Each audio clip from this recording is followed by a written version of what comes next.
What's up, guys? We're back with another video. I'm going to be going over my crit build, updated build from the last one that a lot of you probably watched. I apologize for taking so long. I was on vacation out of the country, and then I got back and caught the COVID.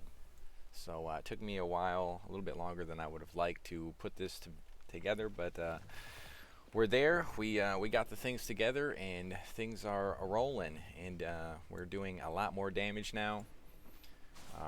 We're quite a bit stronger than the last video, so I think you guys are really going to like this one. I'll be going over all my gear, my Zodiacs, showing you guys some maps, and what this build can do. So let's go ahead and get into it. I'll be going over my items first. So let's check it out here. I'm going to go over my bow and tell you guys what's important to roll on this. So when you're rolling crit build, the bow is the most important thing that you need to worry about when you're switching over to the crit build. If you do not have a good bow, the crit build is just not going to work out well.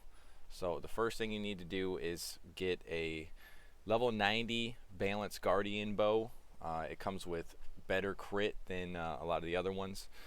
So when you're re-rolling it, the first three stats that you want to worry about are the gear crit rate, which must be T10. You have to have a T10 crit rate. That is the most important. And then percent damage and probably flat damage would be third. This one isn't quite perfect, but it was usable, so I went with it. I was kind of a little impatient and rushed it a bit. I had been re-rolling for quite a few days, so I settled on this one, and it worked out pretty well. So we did get T10 crit. I got percent damage. HP absorb on hit, which is also another very important roll. Speed, and then we also rolled on the legendary. I wasn't going to go legendary on this because I wanted to perfect it a little bit more, but I had an extra one that I happened to find, so I went with I upgraded it to legendary, and I hit speed, so score, because my speed wasn't very great. So this is pretty much the minimum of what you would want to have on a crit bow. And then there's some other items that you want to have on the back burner to have ready when you're going over to the crit. I did happen to get lucky on my helmet. I did roll attack crit damage on this, which is cool. I think it's one of the authority things that you can get on it, so that was cool. With the shoulders, pretty basic. You just want projectile damage, base, and then I always try to get physical damage. You can see I have a T10 physical damage on this, 51%. With the chest piece, you want to have a boreal chest piece. A good boreal one with a +3 attack damage skill rune. It's going to increase your piercing arrow 3 levels. So huge. That one's very important. If you can find one of those, it'll help out a lot. With the gloves, this is one of the things you want to worry about with the crit build. You want to have attack speed on this, hopefully, and attack crit rate and crit damage on the gloves. On the boots, movement speed and hopefully projectile damage on this one. I happen to not get projectile damage yet, but I'm still working on it. I did get movement speed, and I got movement speed or movement skill rune cooldown, so that's cool. I'll still be trying to mess with this a little bit to see if I get movement speed and projectile damage. I know it's not a level 90, which you need for speed, the movement speed to roll T10, but it has minus mana cost, which is really nice, and the movement skill rune cooldown recovery speed. So I'm just kind of rolling with this for a minute, and it's probably going to take me a minute to find anything better, especially at level 90 with these kind of same things. This is huge with the mana cost reduction.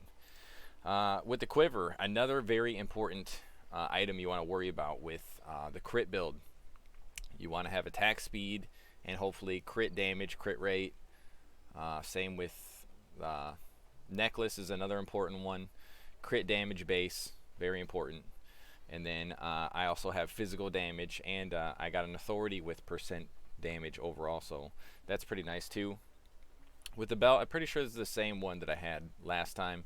You just want to make sure that you're having mana potion cooldown recovery speed. Really big for having your mana potion off cooldown all the time. And then I do have a bunch of HP and stuff on here too, so that's cool. Also with a lot of the items, I didn't mention it right away, but trying to get resistances still very important. So you're trying to get as many resistances as you can. Okay, with the rings, also attack crit rate base on both rings, attack crit rate. Hopefully speed and crit rate, crit damage. I didn't hit speed on this one, but I did hit a T10 physical damage with crit rate and crit damage, so you know, I'm just going with that for now. But the perfect rolls would be, you know, the base crit rate and then physical damage, speed, crit rate, crit damage again. On this one I got pretty lucky. I didn't hit all the stats, but I do have the crit rate base, speed, physical damage, and crit damage, so I missed the crit rate on this one. But I can still re-roll the suffixes to try to hit both. So I'll probably be trying to mess with that a little bit later.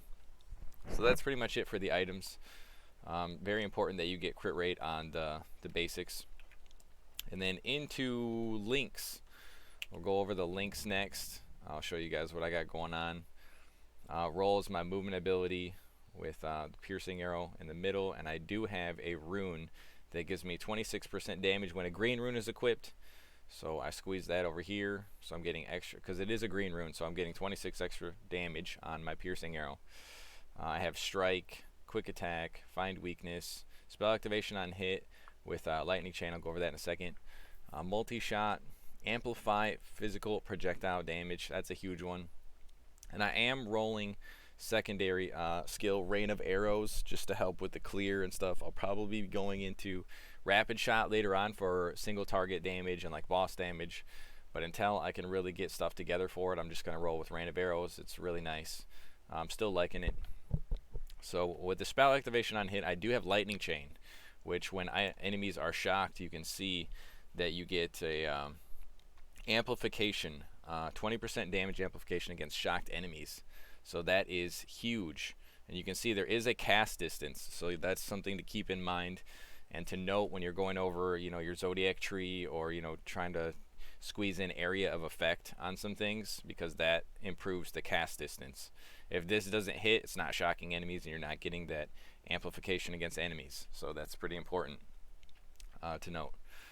With that, I have the continuous shock, dampen resource cost on both lightning chain and seal of condensed destruction, which I'm also running. I have status effect enhancement, and that's pretty much the basis of that. I am still using the bulwark of protection and vital strike to increase my crit rate and crit damage. I'm running increased duration and enhance effect on both of those. Buff activation on hit, which was just kind of a bonus. It's not necessary, but it is nice. Time acceleration to speed this up. And that's pretty much it for the runes. I don't even have it legendary yet or awakened. I'm working on it. We'll get there, and then there will be even a lot more damage I'll be able to squeeze into this build.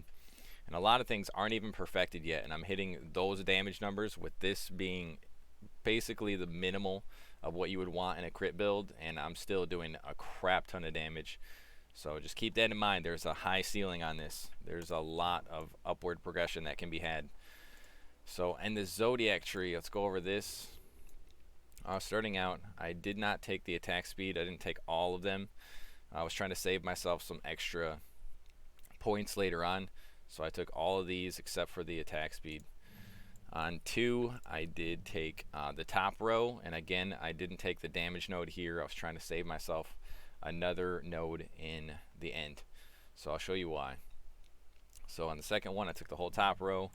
On 3, I took the whole top all the way to the end again. And then I took this for the mana potion cooldown speed, which is huge, just the 3 here. On 4, I took the attack speed here. So I guess you could take it in the first node or here, it doesn't really matter. But I did take area of effect. So notice earlier I was talking about the area of effect. So this is going to make my lightning chain cast distance longer. So that's why I took that instead of like the dot or the attack crit rate. But you could really take either. I mean, it depends on how comfortable you are with getting close to the enemies. If you want to just get in their face, you could take the crit rate, or, you know, whatever, or just take out another node to squeeze this in. Let's see, we're on 5. The whole dodge rate row all the way to the end. 6, this is a big one. All of them. I took every one of them. All the things, all the stuff. 7, I just took up to damage against elites. I took all the way damage on hit, on critical hit, and the attack speed and damage here. And for my specialty, I take uplift here and then the strike damage amplification and hammer. The uplift is nice. It gives you attack speed, damage on attack. Amplification is always a good thing. This second one here, sharpness, gives you more crit rate and crit damage, which is super nice. The acceleration, attack speed, cast speed, movement speed, which is cool, and then more strike damage amplification. So all these are amplifying my damage, and I'm getting a bunch of these bonus stats too, which is sweet. And in the end here, I'll just show you. I don't think you can unlock this until a couple more nodes, but I'll just show you. While we're here, I go to Berserker and Punishment, just left and right. You could also, if you don't really want if you don't need the extra attack speed, you could go to this one and get the extra HP amplification. You'll be a little bit more tanky, a little bit less damage and less attack speed. You still do get the strike damage amplification, so it's not total loss. You still do pretty good damage. I've messed around with both. Some scenarios I have liked the extra tankiness and slightly less damage and attack speed. So if you have a really good attack speed in your build, you could go this route, but it's up to you. And where are we at? 6, so now we're doing 7. All right. Nope. Oh yeah, we did do this one. All right. 8 is another big one, two-handed weapon. So you come all the way over here, and then you take the 3 nodes right here, and then you come around this way, and you take the extra physical damage here. So there's a lot of crit damage and just percent damage in this tree. And that's pretty much it for the nodes here. You could mess around a little bit with oh, and this one, sorry. I did take more HP amplification. HP regen is disabled, but that's really not a big deal. That's okay. The HP regen's not that great anyway, and if you do roll like HP on kill or HP absorb on your bow, you really don't have to worry about it. It's just more HP amplification, which is nice. So you'll see I have, right now 4,300, and I have had upwards of like 6K depending on what nodes in the Zodiac Tree. You can kind of mess around with a few of the different things there, but that's pretty much the basics. That's standard, I would say. And then for my avatar, I'll show you my avatar. Last time I didn't go over this and I got a lot of flack for it, so right now I'm going with Boreal. I do have it level 30 at the moment. I'm taking the damage amplification on the passive, and the active skill I'm using Earth Shock with 50% damage amplification again, and skill cooldown recovery. So he is doing a ton of damage. Your avatar is like most of your damage. It's huge damage. Even a level 60 person, level 60 with a level 30 avatar with all this stuff could just be destroying tier 10 maps, probably close to it. This is huge damage. So I use Boreal. Spica's another good one. I know some people who are more melee oriented take Vesper. Vesper's another good one. Caster's okay too. Caster has the amplification here, physical damage amplification, and then the sensory stimulation effect increase. So it's essentially like 18 or 19%, somewhere in there. So that's a lot of amplification, but that's for your character. I don't know. It's good damage, but I would rather have the relic doing a lot of the heavy lifting on a lot of the damage. It's really nice, and you just can't beat just free damage sitting there. And my relics, or my charms I also didn't go over, but these are also important for the crit build. Charms are really hard to get, so keep that in mind. Getting good, decent charms for crit rate and stuff like that, extra physical damage, don't be too disheartened, because they are really hard to get. I did get lucky on a couple of them. I am running Hamal's mainly. You can see I got the extra 50% physical damage with the Hamal's Blessing too. I got extra HP and crit damage, which isn't a bad one. I have just a random Leo's for the extra crit rate. It's pretty nice. Physical damage, it's 80%. I really, I couldn't go anything else. This physical damage is too huge. And I do get cold resist from just having this because it's a tier 6 rare rune. So that automatically gets you that first buff. You can see I also have Hamal's up here.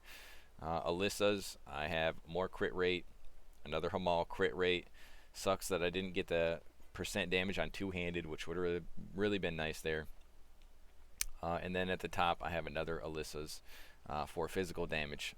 Essentially you would want to have like attack crit rate and like crit damage or physical damage together, but charms, they're rough, man. They're really rough. So that's pretty much the basics of all the build. If there's anything else that you guys want to know, I do stream pretty much every single day on Twitch. I'll have the link in the description. We can, if you need help on bosses, I'm always down to help out with that. Just questions in general, just hanging out, grinding with me. It's always a good time. So once again, I apologize for taking so long to get this video out. I hope you guys enjoyed, and I hope it helps you out a lot. I know I've been having a lot of fun with this build. So I appreciate you guys and all the patience, and I will be able to be more consistent in my uploads now. So just look forward to future builds, and like I said, if you have any questions, feel free to stop by the stream. I stream every day on Twitch. So I love you guys. I appreciate you, and let's just keep on grinding, having all the fun. If you liked, like and subscribe. We'll be doing more updates, like I said. So until the next time, I love you guys long time. Happy grinding and good luck out there. Love you guys.